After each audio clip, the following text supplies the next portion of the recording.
Find somewhere else to sit. This table's reserved for actual family members, not charity cases. Victoria's words sliced through Belmont's dining room like a knife through silk.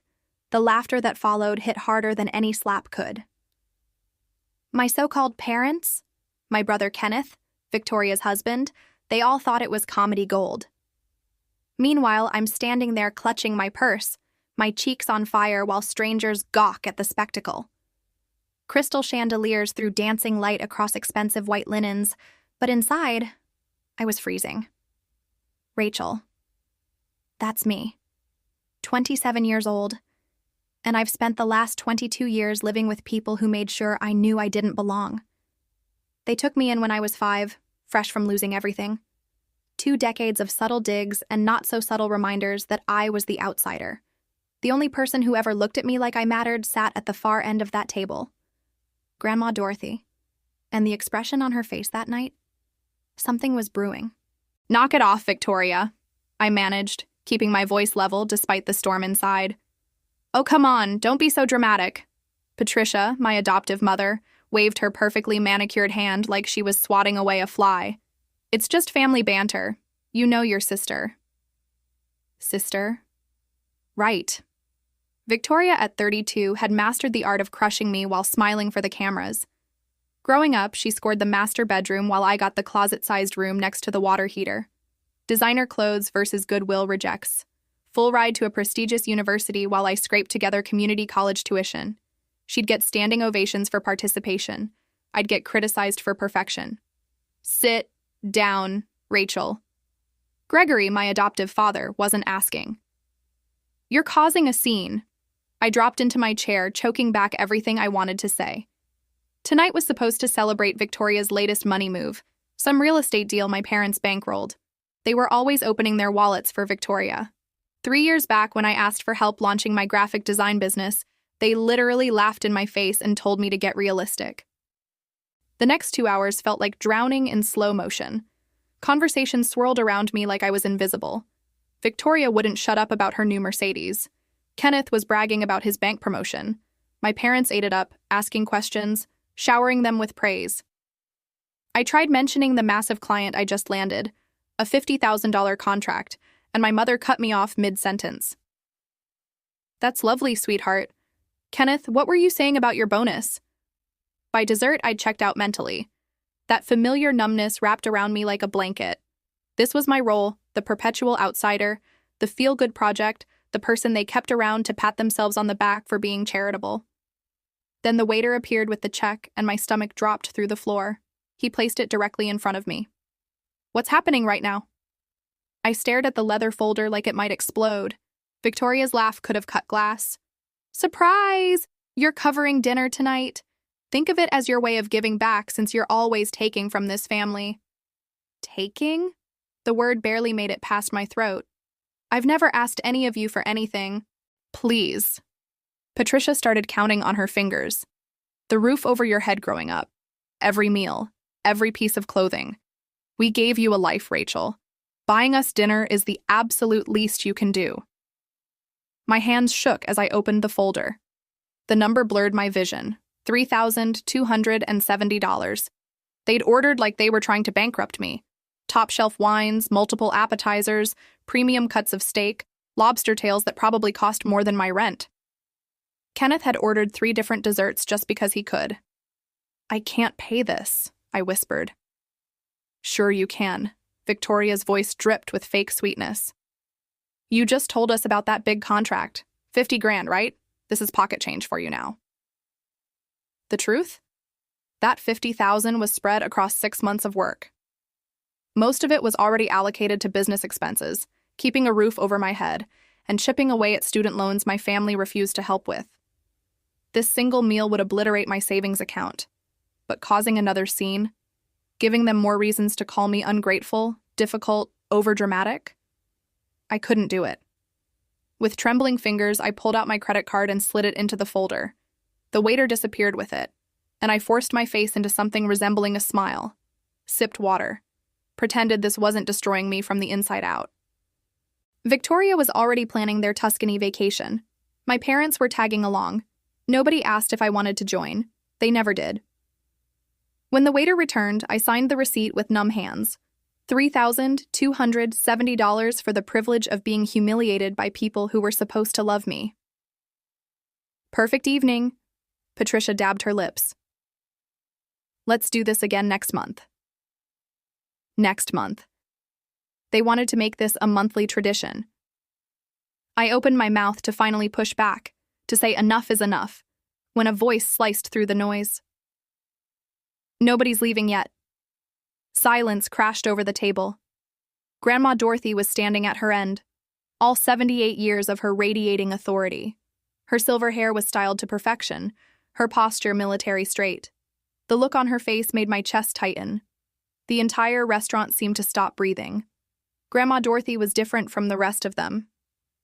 While my parents and siblings treated me like an obligation they regretted, she showed up. School plays, birthday parties everyone else forgot. She asked about my dreams and actually listened to the answers. She was also the wealthiest person I'd ever met, a self-made billionaire who built a pharmaceutical empire from absolutely nothing. But lately, something had changed. She'd been watching family gatherings with this intense focus that made me wonder what she was thinking. "Mother, what is it?" Patricia's irritation was barely concealed. "We were just heading out." "Sit, all of you." Grandma Dorothy's voice carried the kind of authority that made even Gregory straighten up. "I have something to say, and everyone's going to hear it." Victoria rolled her eyes but stayed put. Kenneth checked his phone under the table. My parents exchanged worried glances. Grandma Dorothy's gaze swept across each of them before landing on me. Something flickered in her eyes. Sadness, maybe, or disappointment in everyone else. "I've been observing this family for years," she started, her voice cold as ice. "Watching how you treat Rachel, how you've always treated her." "Mother, really?" Patricia tried to interrupt. "This isn't the place." "Be quiet." The command was so sharp my mother actually obeyed. "I'm 78 years old. The past few months I've been thinking about my legacy, about where my money should go when I'm gone." The table went dead silent. Gregory's fork clinked as he set it down. Victoria's smug expression cracked. "Everyone knows the plan," Grandma Dorothy continued. "The bulk of my estate goes to Patricia, then gets distributed to the grandchildren. That's what my current will says." I watched greed light up Victoria's face. She'd been spending that inheritance in her head for years, making investments with money she didn't even have yet. "But I had my lawyer draft a new will." Grandma Dorothy pulled an envelope from her purse. "Signed and notarized yesterday." The silence was suffocating. "You can't be serious." Kenneth's voice cracked. "You're changing your will over what? A joke?" "A joke?" Grandma Dorothy's laugh was bitter and sharp. "I've watched you mock and destroy Rachel for over 20 years. I've watched you exclude her, humiliate her, treat her like she's subhuman. Tonight you made her pay for your gluttony while you laughed about it." "We were having fun," Victoria protested weakly. "Fun?" Grandma Dorothy repeated the word like it was poison. "You think cruelty is entertainment? You think crushing someone's spirit is fun?" My heart was hammering so hard I thought it might break through my ribs. Grandma Dorothy walked slowly around the table until she was beside me. Her hand rested gently on my shoulder. "Rachel is the only person in this family with real character," she said. "She's worked for everything she has, built a business from scratch without any of you lifting a finger to help. She's kind, talented, and strong, despite your best efforts to break her." "Mother, you're being irrational," Gregory said, but his voice wavered. "Am I?" Grandma Dorothy's eyebrows rose. "Patricia, when's the last time you asked Rachel about her life? Really asked and actually listened?" My mother's mouth opened and closed like a fish. "Kenneth, have you ever congratulated your sister on her success? Ever acknowledged what she's accomplished?" My brother stared at his plate. "Victoria, have you spent even one day treating Rachel like family instead of hired help?" My sister's face turned scarlet. Grandma Dorothy looked at each of them with obvious disappointment. "You've all failed spectacularly. You took in a little girl who'd lost everything, and instead of giving her love, You've spent 22 years making her pay for kindness you never actually showed. Her words settled over the table like a heavy fog. Other diners had stopped pretending not to watch. Waitstaff hovered nearby, sensing the drama. "Here's what's happening," Grandma Dorothy said, her voice gaining strength. "My entire estate, every dollar, every property, every investment, it's all going to Rachel." The explosion was instantaneous. "What?" Victoria shrieked, jumping up. "You can't do that! That's not fair!" Kenneth slammed his fist on the table. "Mother, think about what you're saying." Patricia's voice cracked. "You're talking about billions of dollars. Rachel isn't even real family." "Stop." Grandma Dorothy's command silenced them. "Rachel is more family than any of you have ever been. She's earned this not through blood, but through being a better person than all of you combined." I sat frozen, my brain unable to process what was happening. Billions of dollars. Grandma Dorothy's entire fortune. It was impossible, surreal, too massive to comprehend. "You're being manipulated," Gregory said desperately. "Rachel must have gotten to you somehow." "Rachel has done nothing but survive your abuse," Grandma Dorothy cut him off. "And that ends tonight." She pulled out her phone and made a call. "Thomas, it's Dorothy. Yes. File the new will immediately. Make it ironclad. Prepare the trust documents for Rachel." My family's faces ranged from shock to rage to disbelief. Victoria looked ready to pass out. Kenneth's face had turned purple. My parents seemed to age 20 years in 20 seconds. "This isn't over," Victoria hissed at me. "We'll contest it. We'll destroy you in court." "Try it," Grandma Dorothy said calmly. "Everything's completely legal. I'm of sound mind, as confirmed by a medical evaluation I had done this morning." She'd planned every detail. What followed was unlike anything I'd ever seen. Victoria lunged across the table, her face twisted with pure hatred. Kenneth grabbed her, but his own fury was barely controlled. My parents sat in shock, their carefully constructed world collapsing. "You manipulative little—" Victoria snarled at me. "Enough!" Grandma Dorothy stepped between us. Rachel didn't know anything about this until now. It was true. I was still reeling, my mind unable to grasp what had just happened. Billions of dollars. Grandma Dorothy's entire life's work. Everything. "Why are you doing this?" Patricia's voice broke, tears running down her face. "I'm your daughter, your blood." "And you should be ashamed," Grandma Dorothy replied, her voice softer but still firm. "I gave you every advantage, Patricia. Education, opportunities, love. And you learned nothing about compassion. Instead, you taught your children to be cruel." Gregory tried another approach. "Let's be reasonable here. We can work this out. Maybe split the estate somehow." "There's nothing to work out," Grandma Dorothy said. "The decision is final. My lawyers have everything arranged. The trust is established. Rachel receives everything when I pass, with immediate access to certain accounts starting tomorrow." "Tomorrow?" The word hung in the air. This wasn't some distant future promise. This was real. Immediate. Happening now. Kenneth leaned forward, his voice low and threatening. "You're making a huge mistake. Rachel doesn't know how to handle that kind of money. She'll destroy it in a year." "Rachel built a successful business from nothing," Grandma Dorothy interrupted. "She's more financially responsible at 27 than any of you have ever been. She had to be, because you never helped her." I found my voice, shaky and uncertain. "Grandma, I don't understand. Why now?" She turned to me, her expression softening. "Because I've watched you suffer long enough, sweetheart. I'm dying." The world tilted sideways. "What?"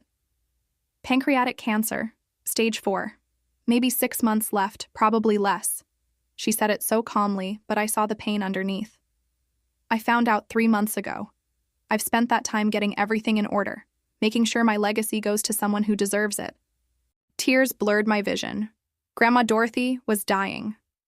The one person who'd ever truly loved me was leaving. "Don't cry, Rachel." She pulled me into a hug, and I breathed in her familiar scent, lilac and vanilla. "This isn't sad. This is justice." Around us, the restaurant had gone completely silent.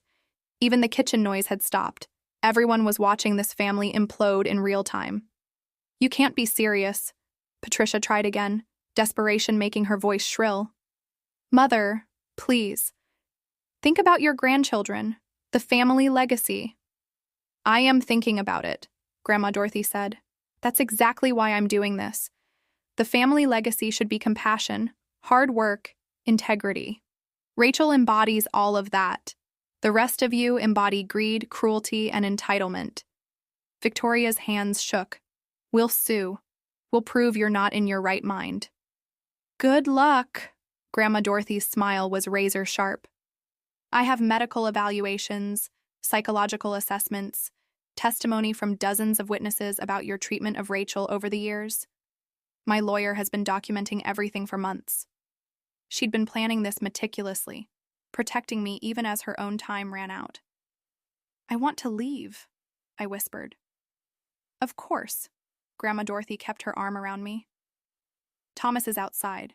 He'll take us both to my place. We have much to discuss." As we turned to leave, Kenneth blocked our path. "This isn't fair. She's not even one of us." "Move!" Grandma Dorothy's voice could have frozen lava. "Or I'll have security remove you." He stepped aside, but the hatred in his eyes made me flinch. We walked through the restaurant in silence, every eye tracking us. The cool Seattle air hit my face as we stepped outside, and I gulped it down, trying to steady myself. A sleek black car waited at the curb. Thomas, Grandma Dorothy's driver for 30 years, opened the door with a knowing smile. "Miss Rachel, welcome." "Thomas knows everything," Grandma Dorothy said as we slid into the back seat. "He's been helping me plan this for weeks." The car pulled away, leaving my family, my former family, standing on the sidewalk in shock. Through the rear window, I saw Victoria screaming, her face twisted with rage. Kenneth was on his phone, probably calling a lawyer. My parents stood together, looking lost and broken. I should have felt something. Guilt, maybe, fear. But all I felt was numb exhaustion mixed with a strange sense of freedom. "Are you really dying?" I asked, my voice small. "Yes." She took my hand, her skin paper thin but her grip surprisingly strong. "But I'm not afraid. I've lived a full life, Rachel. Built an empire, raised a family, made my mark. Now I get to ensure everything I've worked for goes to someone worthy. I don't know if I can do this," I admitted. "I don't know how to be rich. I don't know how to run companies." "You'll learn," she said confidently. "You're smart, hardworking, and you have good instincts. And you'll have an excellent team to guide you. I've made sure of that." City lights blurred past as we drove toward her estate in Madison Park. "What happens now?" "Now?" Grandma Dorothy squeezed my hand. "Now we prepare you for your new life, and we make absolutely certain your family can never hurt you again." The next morning, I woke up in one of Grandma Dorothy's guest rooms, momentarily confused by silk sheets and floor-to-ceiling windows overlooking Lake Washington. Then everything came rushing back. The restaurant. The bill. The announcement. Everything. My phone had been buzzing nonstop. 43 missed calls from Victoria, 27 from my mother, 16 from Kenneth, dozens of texts ranging from begging to threatening. I scrolled through them with strange detachment. "You're being selfish. Think about the family." Patricia.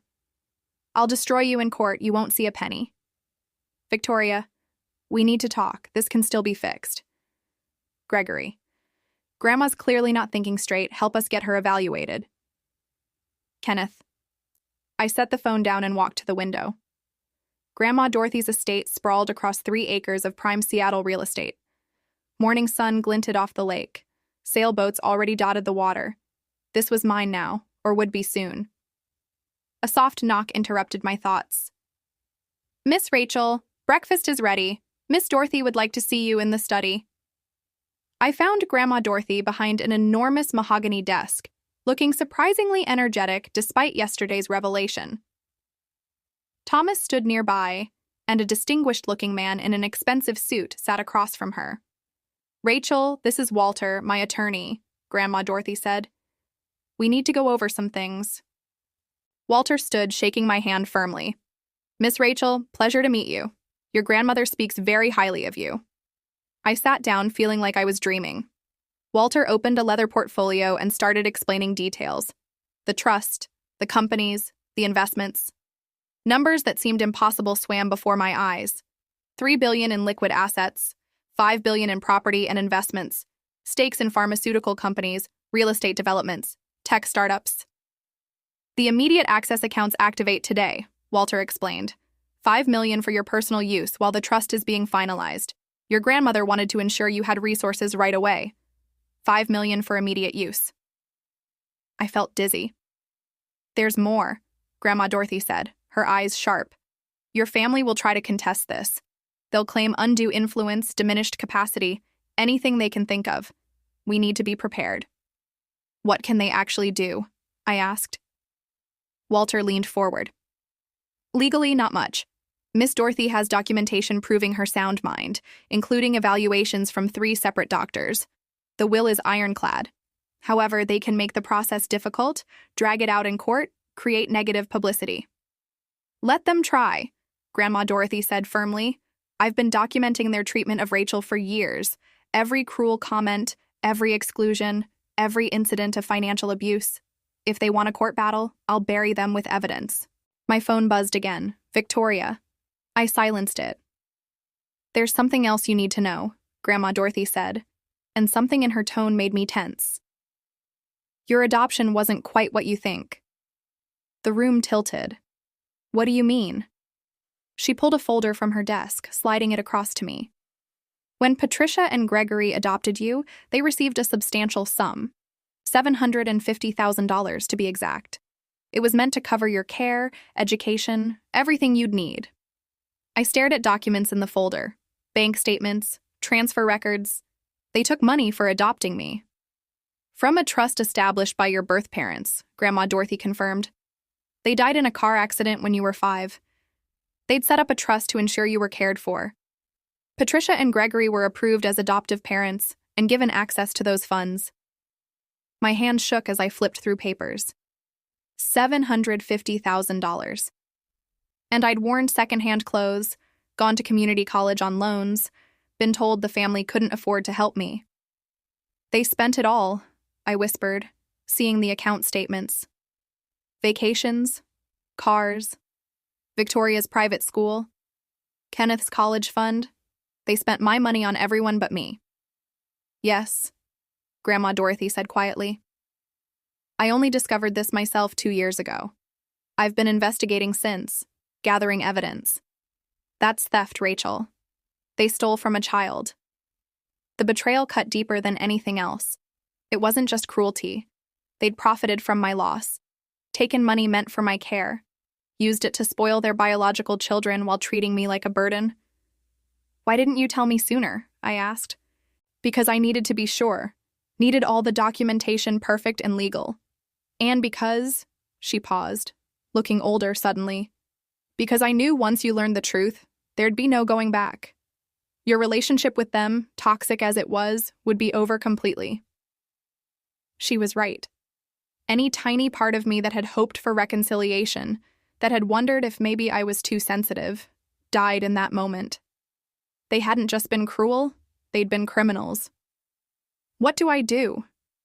I felt lost, overwhelmed. You let me handle it, Grandma Dorothy said. Walter's already filed a civil suit against Patricia and Gregory for misappropriation of trust funds. With interest over 22 years, they owe you approximately $2.3 million. My phone exploded with calls again. This time my father. Answer it, Grandma Dorothy said. Put it on speaker. Let's hear what he has to say. With shaking hands, I accepted the call. Rachel. Gregory's voice was desperate. Rachel, please, we need to talk. Your grandmother isn't thinking clearly. She seems perfectly clear to me, I said, my voice steadier than I felt. This is insane. You can't possibly think you deserve her entire fortune.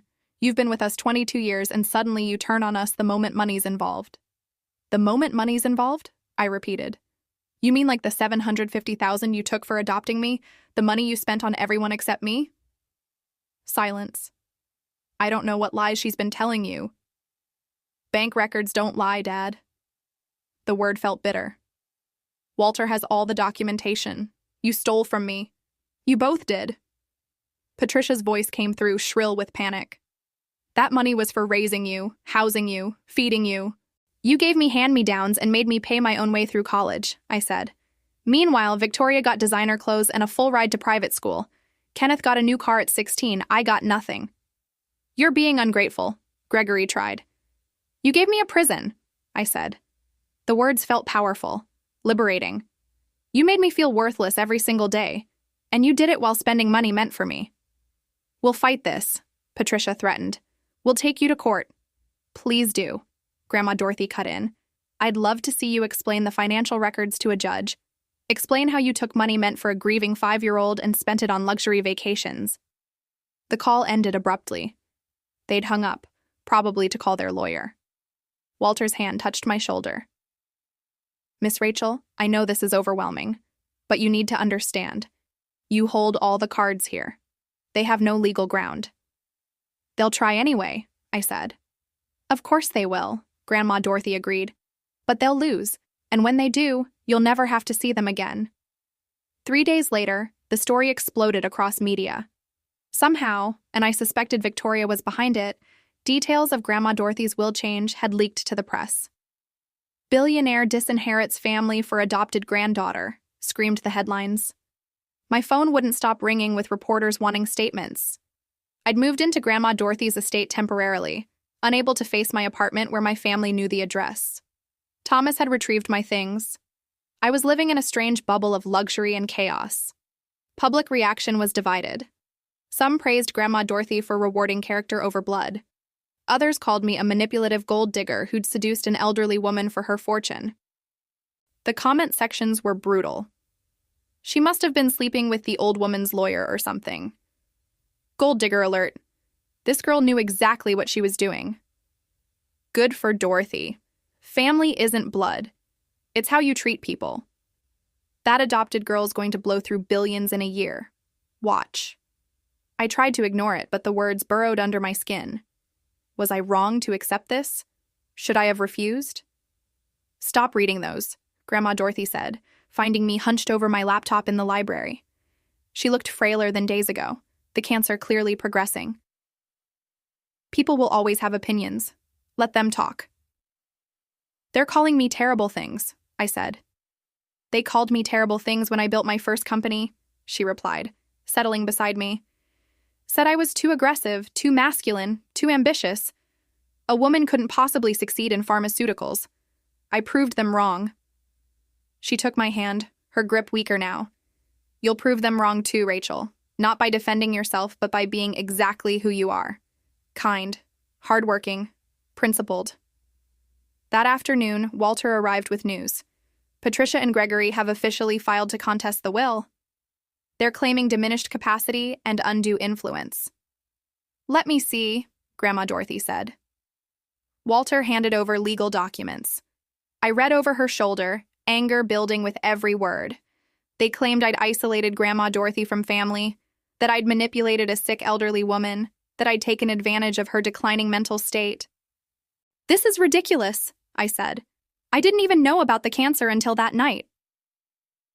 We have evidence proving otherwise, Walter assured me. Testimony from medical staff, friends, business associates. They're grasping at straws. But something in Walter's expression made me nervous. What aren't you telling me? He exchanged a glance with Grandma Dorothy. Victoria's hired a private investigator. They're digging into your background, looking for anything they can use. My stomach dropped. There's nothing to find. We know that, Grandma Dorothy said, but they'll try to create something, twist innocent situations, take things out of context.